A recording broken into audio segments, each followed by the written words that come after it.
ನಮಸ್ತೆ, welcome back to my channel. ಇವತ್ತು ನಾನು ಒಂದು ಈಸಿಯಾಗಿರ್ತಕ್ಕಂಥ ಬ್ರೇಕ್ಫಾಸ್ಟ್ ಹಾಗೆ ಲಂಚ್ ಬಾಕ್ಸ್ ರೆಸಿಪಿನ ಶೇರ್ ಮಾಡ್ತಾ ಇದ್ದೀನಿ. ಬೆಳಿಗ್ಗೆ ಎದ್ದು ಏನಪ್ಪ ಮಾಡೋದು ಲಂಚ್ ಬಾಕ್ಸಿಗೆ ಅಂತ ಯೋಚನೆ ಮಾಡುವಾಗ ಒಂದಿನ ಈ ರೆಸಿಪಿನ ಟ್ರೈ ಮಾಡಿ ದಿಢೀರಂತ ಆಗ್ತಕ್ಕಂಥ ಒಂದು ರೆಸಿಪಿ ಇದು. ಸಿಕ್ಕಾಪಟ್ಟೆ ರುಚಿಯಾಗಿರುತ್ತೆ, ಮಕ್ಕಳಿಗೂ ಕೂಡ ಅಷ್ಟೇ ಇಷ್ಟ ಆಗುತ್ತೆ. ಅಥವಾ ಈವ್ನಿಂಗ್ ಸ್ನ್ಯಾಕ್ಸಿಗಾದ್ರೂ ಇದನ್ನು ನೀವು ರೆಡಿ ಮಾಡ್ಕೊಳ್ಬೋದು. ಇದಕ್ಕೆ ಈನೋ ಬೇಡ, ಸೋಡಾ ಬೇಡ, ಹಾಗೆಯೇ ಮೈದಾ ಇದ್ಯಾವುದೂ ಉಪಯೋಗಿಸಿಲ್ಲ. ಬನ್ನಿ ಮಾಡೋದು ಹೇಗೆ ಅಂತ ತೋರಿಸ್ತಾ ಹೋಗ್ತೀನಿ. ಮೊದಲಿಗೆ ಇಲ್ಲಿ ಒಂದು ಪಾತ್ರೆನ ಇಟ್ಕೊಂಡು, ಬೌಲ್ ಅಥವಾ ಪಾತ್ರೆನ ಇಟ್ಕೊಂಡು ಅದಕ್ಕೆ 1 ಕಪ್ಪಷ್ಟು ರವೆನ ಸೇರಿಸ್ಕೊಳ್ತಾ ಇದ್ದೀನಿ. ಹಾಗೆಯೇ ರವೆ ಮೀಡಿಯಮ್ ರವೆ ಅಥವಾ ಚಿರೋಟಿ ರವೆ ಎರಡರಲ್ಲಿ ಯಾವ್ದು ಬೇಕಾದರೂ ಹಾಕ್ಕೊಳ್ಬೋದು. 2 ಸ್ಪೂನಷ್ಟು ಅಕ್ಕಿ ಹಿಟ್ಟನ್ನು ಸೇರಿಸ್ಕೊಳ್ತಾ ಇದ್ದೀನಿ. ಹಾಗೆಯೇ 1 ಕಪ್ಪಷ್ಟು ಫ್ರೆಶ್ ಆಗಿರ್ತಕ್ಕಂಥ ಮೊಸರನ್ನು ಕೂಡ ಸೇರಿಸ್ಕೊಂಡಿದ್ದೀನಿ. ಅಂದರೆ ನೀವು ಯಾವ ಬೌಲಲ್ಲಿ ರವೆ ತೊಗೊಂಡ್ರಿ ಅದೇ ಬೌಲಲ್ಲಿ 1 ಬೌಲು ಮೊಸರು, ರುಚಿಗೆ ತಕ್ಕಷ್ಟು ಉಪ್ಪನ್ನು ಹಾಕ್ಕೊಂಡು ನೀಟಾಗಿ ಮಿಕ್ಸ್ ಮಾಡ್ಕೊಳ್ಳಿ. ಈಗ ಮೇಲಿಂದ ಬೇಕು ಅಂದರೆ ನೀರನ್ನ ಹಾಕ್ಕೊಂಡು ಮಿಕ್ಸ್ ಮಾಡ್ಕೊಳ್ಬೇಕು. ಮೊಸರು 1 ಬೌಲಷ್ಟೇ ಸಾಕಾಗುತ್ತೆ. ಇವಾಗ ಇದಕ್ಕೆ 1-2 ಹಸಿಮೆಣಸಿನಕಾಯಿ ಹಾಗೆ ಒಂದು 5ರಿಂದ 6 ಬೆಳ್ಳುಳ್ಳಿ ಎಷ್ಟನ್ನು ಕೂಡ ನಾನಿಲ್ಲಿ ಸೇರಿಸ್ಕೊಂಡಿದ್ದೀನಿ. ನೀಟಾಗಿ ಮಿಕ್ಸ್ ಮಾಡಿ ಮಿಕ್ಸಿ ಜಾರಿಗೆ ಇದನ್ನು ಹಾಕ್ಕೊಂಡು ನುಣ್ಣಗೆ ರುಬ್ಕೊಳ್ಬೇಕಾಗತ್ತೆ. ಬೆಳಗಿನ ಬ್ರೇಕ್ಫಾಸ್ಟ್ಗೆ ದಿಢೀರಂತ ಮಾಡ್ಕೊಳ್ಬೋದು. ಹೆಲ್ದಿ ಕೂಡ ಹೌದು. ಸ್ಟೀಮ್ ಕುಕ್ ಮಾಡೋದ್ರಿಂದ ತುಂಬ ಹೆಲ್ದಿ. ನೋಡಿದ್ರಲ್ಲ, ಈಗ ಇದನ್ನು ನೀಟಾಗಿ ಗ್ರೈಂಡ್ ಮಾಡಿಕೊಂಡು ಒಂದು ಬೌಲಿಗೆ ಹಾಕ್ಕೊಳ್ಳೋಣ. ಇದು ನೀರು ದೋಸೆ ಬರುತ್ತೆ ನೋಡಿ, ಆ ಒಂದು ಹದದಲ್ಲಿ ನೀವು ತೆಳ್ಳಗೆ ಮಾಡ್ಕೊಳ್ಬೇಕಾಗುತ್ತೆ. ರುಬ್ಬಿ ಆದಮೇಲೆ ಮಿಕ್ಸಿ ಜಾರನ್ನ ತೊಳೆದು ನಾನು ಅದೇ ನೀರನ್ನ ಸೇರಿಸ್ಕೊಂಡು ಕನ್ಸಿಸ್ಟೆನ್ಸಿನ ಸರಿ ಮಾಡ್ಕೊಳ್ತಿದ್ದೀನಿ. ನೋಡಿ, ನನಗೆ ತೋರಿಸ್ತೀನಿ. ಈ ಕನ್ಸಿಸ್ಟೆನ್ಸಿಲಿದ್ದರೆ ಪರ್ಫೆಕ್ಟಾಗಿ ಬರುತ್ತೆ. ತುಂಬ ತೆಳುನೂ ಬೇಡ, ಹಾಗಂತ ತುಂಬ ಗಟ್ಟಿಯಾಗೂ ಬೇಡ. ಹಸಿಮೆಣಸಿನ್ಕಾಯಿ ಬೇಕಂದರೆ ನೀವು ಇನ್ನೂ 1-2 ಎಕ್ಸ್ಟ್ರಾ ಆ್ಯಡ್ ಮಾಡ್ಕೊಳ್ಬೋದು. ಇಲ್ಲಿ ಮತ್ತೆ ನಾನು ಖಾರಕ್ಕೆ ಮತ್ತು ಕಲ್ಲರು ಎಲ್ಲ ಚೆನ್ನಾಗಿ ಬರುತ್ತೆ ಅನ್ನೋ ಕಾರಣಕ್ಕೆ ಚಿಲ್ಲಿ ಫ್ಲೆಕ್ಸ್ನು ಕೂಡ ಹಾಕ್ಕೊಳ್ತಾ ಇದ್ದೀನಿ 1 ಸ್ಪೂನಷ್ಟು. ಹಾಗೆಯೇ ಕೊತ್ತಂಬರಿ ಸೊಪ್ಪನ್ನು ಕೂಡ ನಾನಿಲ್ಲಿ ಸೇರಿಸ್ಕೊಳ್ತಾ ಇದ್ದೀನಿ. ನೋಡಿ ಎಷ್ಟು ಕಲರ್ಫುಲ್ಲಾಗಿ ಕಾಣಿಸ್ತಿದೆ ಅಲ್ವಾ.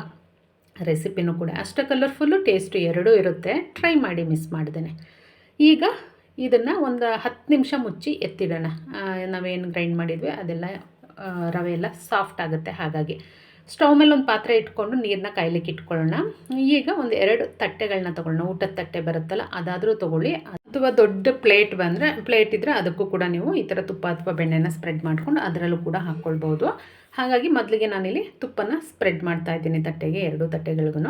ನೀವು ಇಡ್ಲಿ ಪಾತ್ರೆಯಲ್ಲಾದರೆ ಒಂದ್ರ ಮೇಲೆ ಒಂದಿಟ್ಟು ಒಟ್ಟಿಗೆ ಮಾಡ್ಕೊಳ್ಬೋದು, ಅಥವಾ ಚಿಕ್ಕದು ತಟ್ಟೆ ಇಡ್ಲಿ ಬರುತ್ತಲ್ಲ ಆ ಒಂದು ಪ್ಲೇಟಿಗೂ ಹಾಕಿನೂ ಕೂಡ ಮಾಡ್ಕೊಳ್ಬೋದು. ನಾನಿಲ್ಲಿ ದೊಡ್ಡ ತಟ್ಟೆಗೆ ಹಾಕಿ ಮಾಡ್ಕೊಳ್ತಾ ಇದ್ದೀನಿ. ನಿಮಗೆ ಹೇಗೆ ಅನುಕೂಲ ಹಾಗೆ ಮಾಡ್ಕೊಳ್ಳಿ.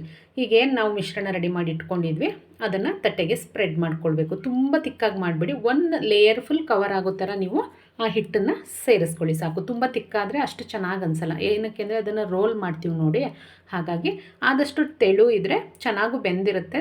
ಟೇಸ್ಟ್ ವೈಸು ತುಂಬ ಚೆನ್ನಾಗಿ ಅನಿಸುತ್ತೆ. ಹಾಗಾಗಿ ನೋಡ್ತಿದ್ದೀರಲ್ಲ, ನಾನಿಲ್ಲಿ ಒಂದ್ರ ಮೇಲೆ ಒಂದಿಟ್ಟು ಸ್ಟೀಮ್ ಮಾಡ್ಕೊಳ್ತಾ ಇದ್ದೀನಿ.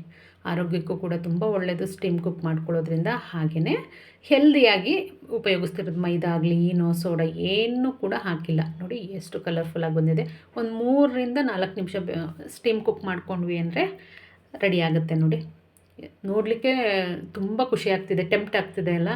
ಮಾಡಿ ಒಂದ್ಸಲ ಮನೆಯಲ್ಲಿ. ತುಂಬ ಈಸಿ ರೆಸಿಪಿ, ಅಷ್ಟೇ ಟೇಸ್ಟಿಯಾಗಿರುತ್ತೆ. ನೋಡಿ, ಈಗ ಇದನ್ನು ನೀಟಾಗಿ ಈ ಥರ ಕಟ್ ಮಾಡ್ಕೊಳ್ಬೇಕು. ಕೇಕೆಲ್ಲ ಕಟ್ ಮಾಡ್ತೀವಲ್ಲ ಹಾಗೆ ಫಸ್ಟು ಉದ್ದಕ್ಕೆ ಕಟ್ ಮಾಡಿಕೊಂಡು ಅದಾದಮೇಲೆ ನಾವು ಸುರುಳಿ ಥರ ಸುತ್ತಕೊಳ್ಬೇಕಾಗುತ್ತೆ. ಇದನ್ನು ಸ್ವಲ್ಪ ತಣ್ಣಗಾದ್ಮೇಲೆ ಮಾಡಿ. ತುಂಬ ಬಿಸಿನಲ್ಲಿ ಮಾಡಿದ್ರೆ ಬರಲ್ಲ ಅದು. ಹಾಗಾಗಿ ಸ್ವಲ್ಪ ತಣ್ಣಗಾದ್ಮೇಲೆ ನೋಡಿ ಈ ಥರ ಸುರುಳಿ ಥರ ಸುತ್ತಕೊಂಡ್ವಿ ಅಂದರೆ ನೋಡಿ ಎಷ್ಟು ಚೆನ್ನಾಗಿ ಕಾಣಿಸ್ತಿದೆ. ಒಂದನ್ನು ಉಲ್ಟಾ ಮಾಡಿ ತೋರಿಸ್ತಿದ್ದೀನಿ. ನಿಮ್ಗೆ ಹೇಗೆ ಬೇಕು ಹಾಗೆ ಮಾಡ್ಕೊಳ್ಳಿ. ನಾನೇನಂದರೆ 2 ಕೂಡ ಮಿಕ್ಸ್ ಮಾಡ್ತೀನಿ. ಚೆನ್ನಾಗಿ ಅನಿಸುತ್ತೆ, ನೋಡಲಿಕ್ಕೂ ಚೆನ್ನಾಗಿರುತ್ತೆ, ತಿನ್ನಲಿಕ್ಕೂ ಚೆನ್ನಾಗಿರುತ್ತೆ. ನೋಡಿ, ಈ ಥರ ಎಲ್ಲವನ್ನು ಇದೇ ಥರ ಮಾಡ್ಕೊಳ್ಬೇಕು. ನೀವು ಸ್ಟೀಮ್ ಪಾತ್ರೆ ಹೇಳಿಲ್ವ, ಒಂದೇ ಸಲನಾದರೂ ಇಟ್ಕೊಳ್ಳಿ, ಅಥವಾ ಒಂದು 2-3 ಸಲ ಇಟ್ಕೊಳ್ಬೋದು. 1 ಕಪ್ ರವೆಲಿ ಏನಿಲ್ಲ ಅಂತ ಅಂದರೂ ಒಂದು 3 ಜನಕ್ಕೆ ಸಫಿಷಿಯೆಂಟಾಗಿ ಮಾಡ್ಕೊಳ್ಬೋದು.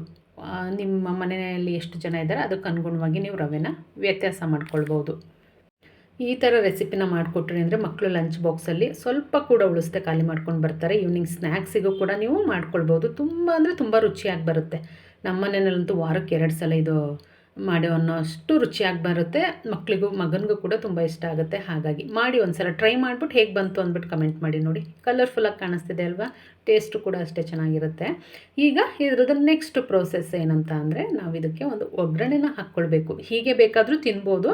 ಜಸ್ಟ್ ಇದಕ್ಕೊಂದು ಸಾಸಿವೆ ಜೀರಿಗೆ ಒಗ್ಗರಣೆಯಲ್ಲಿ ಸ್ವಲ್ಪ ಶಾಲು ಫ್ರೈ ಥರ ಮಾಡ್ಕೊಂಡ್ವಿ ಅಂದರೆ ಅದು ಇನ್ನೂ ಟೇಸ್ಟಿಯಾಗಿರುತ್ತೆ. ತಿನ್ನುವಾಗ ಮಧ್ಯೆ ಮಧ್ಯೆ ಸಾಸಿವೆ ಜೀರಿಗೆ ಸಿಗುತ್ತಲ್ಲ. ಹಾಗಾಗಿ ಒಂದು ಕಡಾಯಿನ ಇಟ್ಕೊಂಡು ಅದಕ್ಕೆ ಒಂದು ಅರ್ಧ ಸ್ಪೂನ್ ಸಾಸಿವೆ, ಅರ್ಧ ಸ್ಪೂನ್ ಜೀರಿಗೆನ ಸೇರಿಸ್ಕೊಂಡಿದ್ದೀನಿ. ಈಗ ಇದು ಸ್ವಲ್ಪ ಚಿಟಪಟ ಅನ್ನೋವರೆಗೂ ನಾವು ಹುರ್ಕೊಳ್ಳೋಣ. ಅದಾದ ನಂತರ ನೋಡಿ ಈ ಥರ ಸ್ಪ್ರೆಡ್ ಮಾಡಿಕೊಂಡು ಇದಕ್ಕೆ ಒಂದೊಂದಾಗಿ ನಾವೇನು ರೋಲ್ ಮಾಡಿ ಇಟ್ಕೊಂಡಿದ್ವಿ ಸೂಜಿ ರೋಲು ಅದನ್ನು ಸೇರಿಸ್ಕೊಳ್ಬೇಕಾಗತ್ತೆ. ನೋಡ್ತಿದ್ದೀರಲ್ವ, ಇದಕ್ಕೆ ಚಟ್ನಿ, ಟೊಮೆಟೊ ಸಾಸು ಏನೂ ಬೇಡ, ಹಾಗೆ ತಿನ್ಬೋದು. ಯಾಕೆಂದರೆ ಹಸಿಮೆಣಸಿನ್ಕಾಯಿ ಸೇರಿಸಿದ್ದೀವಿ, ಬೆಳ್ಳುಳ್ಳಿ ಫ್ಲೇವರ್ ತುಂಬ ಚೆನ್ನಾಗಿರುತ್ತೆ. ಜೊತೆಗೆ ಚಿಲ್ಲಿ ಫ್ಲೇಕ್ಸ್ ಎಲ್ಲ ಹಾಕಿರೋದ್ರಿಂದ ರುಚಿ ಕೂಡ ತುಂಬ ಚೆನ್ನಾಗಿ ಬರುತ್ತೆ.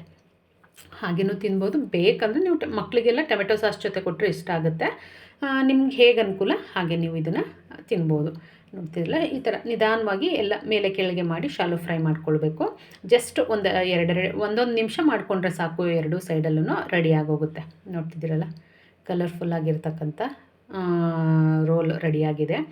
ಒಂದು ಸಲ ಟ್ರೈ ಮಾಡಿ ಹೇಗೆ ಬಂತು ಅಂತ ಅಂದ್ಬಿಟ್ಟು ದಯವಿಟ್ಟು ಕಮೆಂಟ್ ಮುಖಾಂತರ ತಿಳಿಸಿ. ನನ್ನ ಚಾನಲ್ನ ಸಬ್ಸ್ಕ್ರೈಬ್ ಮಾಡ್ಕೊಂಡಿಲ್ಲ ಅಂದರೆ ಸಬ್ಸ್ಕ್ರೈಬ್ ಮಾಡ್ಕೊಂಡು ನೋಡಿ. Thank you.